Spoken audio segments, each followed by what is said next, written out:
जय Shri Radhe Krishna. I hope आप सभी बहुत अच्छे होंगे। चलिए अध्याय 17 को आगे बढ़ाएंगे कि श्री कृष्ण क्या कहते हैं इस अध्याय में।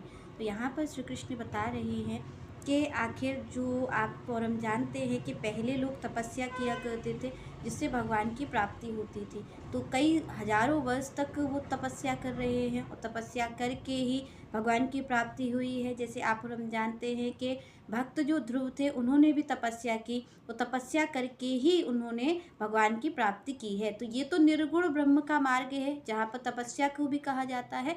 पर यहाँ पर भगवान ने कहा कि जो भक्ति कर रहा है तो भक्ति में कैसी तपस्या है। अगर कोई भक्त तपस्या करना चाहता है तो भगवान कहते फिर उसको किस तरीके की तपस्या करनी है, उसको कैसे अपने जीवन को साधना है। तो यहाँ पर भगवान बता रहे हैं जो सगुण भक्ति का मार्ग का पथिक है, तो यहाँ पर भगवान कहते हैं कि उसकी तपस्या क्या है, उसे कैसी तपस्या करनी है और उसकी किस शारीरिक तपस्या से मैं प्रसन्न होकर के उसको प्राप्त होऊंगा। तो यहाँ पर भगवान स्वयं बता रहे हैं कि आखिर आपको और हमारे लिए हमें कैसी तपस्या करके श्री कृष्ण को प्राप्त करना है। तो यहाँ पर श्री कृष्ण कहते हैं देवः द्विज गुरु प्राज्ञ पूजनम शौचम आजर्वम ब्रह्मचर्यम अहिंसा च शरीरम तपः उच्यते। तो यहाँ पर भगवान ने कहा शारीरम तपः।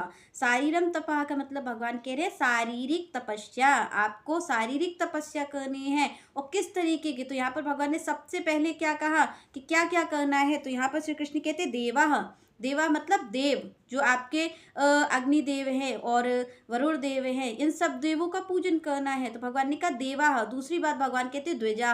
द्विजा मीन्स ब्राह्मण, जो ब्राह्मण जन हैं, जो संत जन हैं। तो भगवान ने कहा भाई देवों को भी पूजना है, ब्राह्मण को भी पूजना है। यहाँ पर भगवान आगे कहते गुरु प्राज्ञा पूजनम, पूजनम शौचम आजर्वम। तो यहाँ पर